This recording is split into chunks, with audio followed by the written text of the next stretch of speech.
नमस्कार साथियों, आज हम लोग विंड के बारे में डिस्कस करेंगे।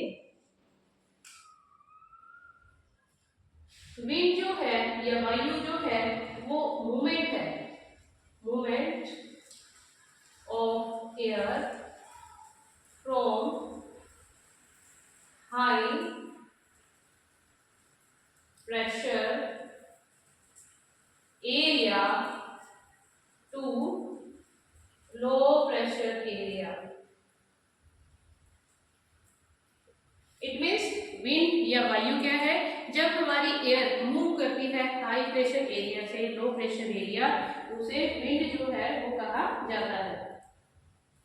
विंड जो है उसकी प्रेजेंस हमें कैसे पता चलती है? जब पेड़ों के ऊपर पत्ते जो है वो हिलते हैं, या कभी कभी जो है तूफान के कारण, आंधी के कारण जो है हमें चीजें जो है हिलती या उड़ती हुई दिखाई देती हैं। जो विंड है उसमें कभी कभी हमें स्मोक या फाइन डस्ट पार्टिकल्स भी जो है हवा में दूसरी चीजों के साथ उड़ते हुए दिखाई देते हैं। कभी कभी तो हवा इतनी ज्यादा स्ट्रॉन्ग हो जाती है कि उसके अगेंस्ट हमें चलना मुश्किल हो जाता है। और आपने ये ऑब्जर्व किया ही होगा, जब बहुत तेज हवा चलती है या आंधी आती है तो उस समय जो है हमारे ऊपर अगर कोई छतरी होती है तो वो भी कहीं दूर जो है बारिश के मौसम में उड़ जाती है।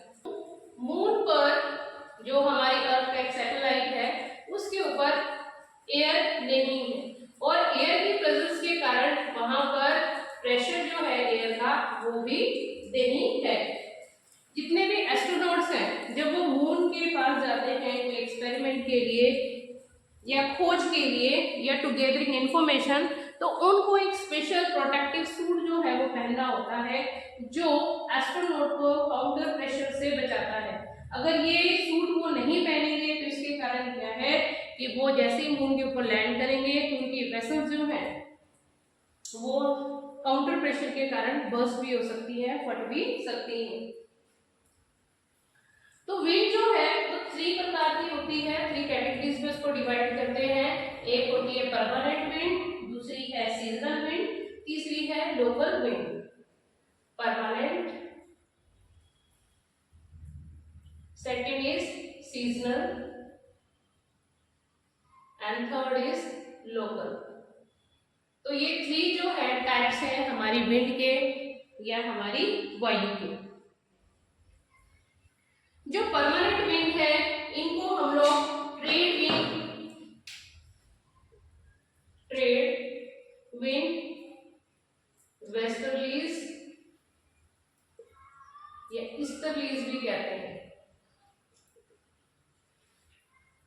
जो परमानेंट विंड होती है या वायु होती है ये एक ही डायरेक्शन में ब्लो करती है, पर्टिकुलर डायरेक्शन में पूरे साल बहती रहती है, इसीलिए इसको परमानेंट विंड कहते हैं। और ये जो विंड है विंड को ब्लो डायरेक्शंस के आधार पे जो है इनकी कैटेगरीज को डिवाइड करते हैं। नेक्स्ट जो विंड है दैट इज सीजनल विंड।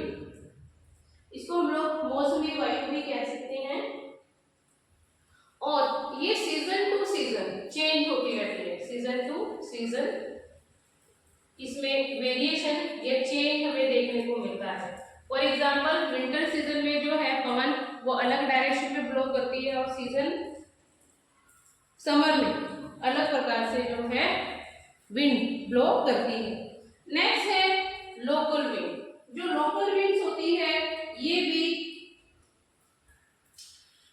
या तो कोई पर्टिकुलर पीरियड है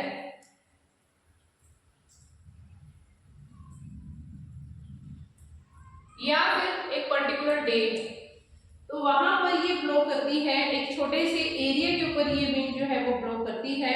फॉर एग्जांपल जैसे लैंड ब्रीज, लैंड ब्रीज जो है ये, और ऐसे ही सी ब्रीज। जब समुद्र से लैंड की तरफ जो है वायु चलती है तो वो लैंड ब्रीज है, और जब लैंड से समुद्र की तरफ जो है हवा चलती है, पवनें चलती हैं, उनको सी ब्रीज कहा जाता है। इसी प्रकार से गर्मियों में स्पेशली मई और जून वाला जो एरिया होता है या अप्रैल से लेकर जून वाला जो समय होता है उस सीजन में उत्तरी भारत में एक विंड जो है वो ब्लो करती है, और उस विंड का नाम है लू।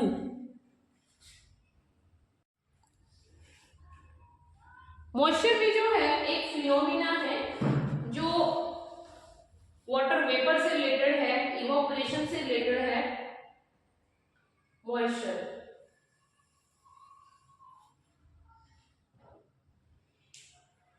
जितने भी वाटर बॉडीज हैं, इन वाटर बॉडी से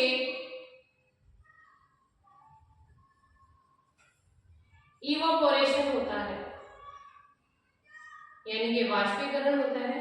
वाष्पीकरण से वाटर वेपर की फॉर्मेशन होती है और वाटर वेपर जो है मॉइस्चर है in the air at any time, यानी कि जितने भी किसी भी एक समय में एयर में मॉइस्चर होती है तो उसे हम लोग क्या कहते हैं, ह्यूमिडिटी कहते हैं।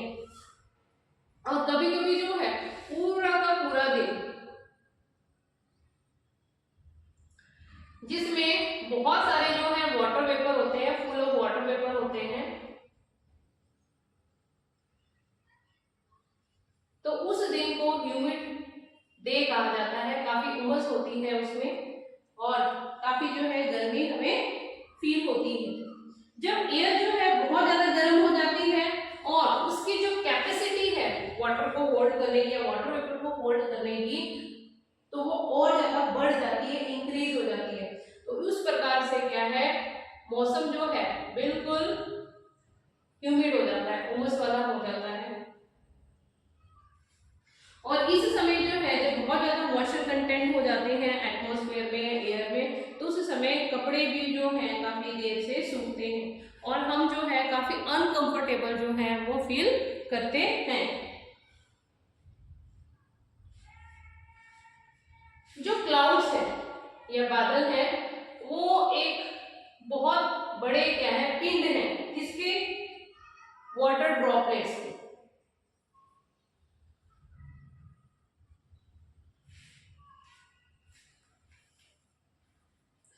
और ये काफी जो वाटर है बहुत ज्यादा जो है हैवी हो जाता है, यानी कि वाटर के ड्रॉपलेट्स जो है वो क्लाउड्स में इतने ज्यादा हो जाते हैं कि उनकी जो होल्डिंग कैपेसिटी है वो डिक्रीज हो जाती है, इतने ज्यादा हैवी हो जाते हैं कि वो एक प्रेसिपिटेशन का रूप जो है ले लेते हैं, प्रेसिपिटेशन।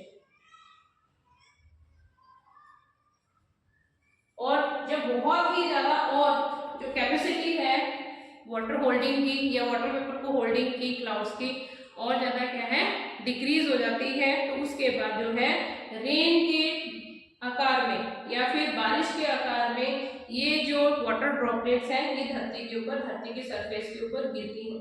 अच्छा, कभी कभी जो है हम भी बचपन में देखते आए हैं जो जेट प्लेन्स होते हैं उनके पीछे हमें एक वाइट सी जो एक बैंड है वो दिखाई देता है। तो वो इसीलिए होता है क्योंकि जो जेट प्लेन्स होते हैं जो आसमान में उड़ रहे होते हैं उनकी इंजन में मॉइस्चर जो है वो कंडेंस हो जाती है, वहां पे उसका सघन हो जाता है और जब एयर की मूवमेंट नहीं होती तो काफी देर तक वो जो लेयर है या वो जो बैंड है जो व्हाइट स्मोक का होता है वो काफी देर तक जो है स्टे करता है इन द स्काई। तो जो वाटर है ये हमारे लिए काफी इंपॉर्टेंट है। वाटर को हमें प्रिजर्व भी करना चाहिए और कोशिश ये करनी चाहिए कि प्लांट्स को हम लोग कम से कम जो है काटे, क्योंकि प्लांट्स रहेंगे तो पानी रहेगा, क्योंकि प्लांट्स के कारण ही जो है रेनफॉल संभव है। बहुत सारे ऐसे एरियाज हैं जहाँ पे प्लांट्स नहीं हैं और वहां पर बहुत कम बारिश होती है। अगर हम लोग वेस्टर्न पार्ट ऑफ राजस्थान की बात करते हैं तो वहां पर due to lack of trees rainfall जो है वो ना के बराबर है। तो इसीलिए हमें ट्रीज जो है वो प्लांट्स जो है वो हमेशा प्लांट करने चाहिए। इससे क्या है, वाटर को हम लोग कंजर्व कर सकते हैं और वाटर की अवेलेबिलिटी हमारे पास हो सकती है। इसी प्रकार से जो फ्लड है यानी कि बहुत सारा जो पानी है वो बारिश के दौरान ऐसे ही बह जाता है, तो उसको कंजर्व करने के लिए हमें कोई ना कोई टेक्निक जो है वो अडॉप्ट करनी चाहिए। रेनफॉल भी जो है डिफरेंट टाइप्स की होती है। थोड़ा सा शॉर्ट में मैं आपको बता देती हूँ कि रेनफॉल जो है वो 3 टाइप्स की है। One is convectional. ये जो कन्वेक्शनल रेनफॉल होती है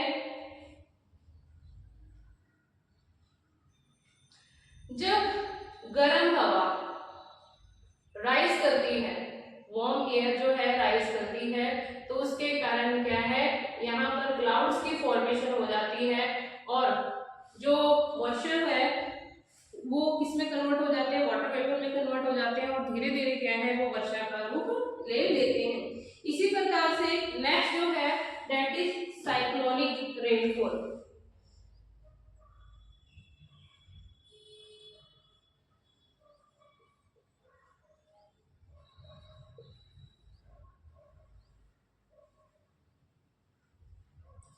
जब वार्म एयर और जो कोल्ड एयर है ये आपस में टकराती है, आपस में एक दूसरे के संपर्क में आती है और उसके बाद आपस में टकराव होता है, तो उस समय भी क्लाउड्स की फॉर्मेशन होती है, बादलों की यानी कि बादल बनते हैं जिसके कारण बाद में बारिश होती है। ऐसे ही नेक्स्ट है ओरोग्राफिक। ओरो का शब्द जो है वो रॉक से है, ओरोग्राफिक रेनफॉल। तो ओरोग्राफिक में ओरो जो है वो रॉक से है। जब भी कोई एक पहाड़ जो है, फॉर एग्जाम्पल यहाँ से पवन जा रही है और बीच में जो है कोई एक हिल आ गई है और हिल से ये हवा जिसमें मॉइस्चर के कंटेंट है तो इससे जब टकराएगी तो यहाँ पे क्या है बारिश हो जाएगी। तो ये है ओरोग्राफिक रेनफॉल। तो नेक्स्ट टॉपिक और नेक्स्ट वीडियो के साथ फिर मिलेंगे, तब तक के लिए आपका धन्यवाद।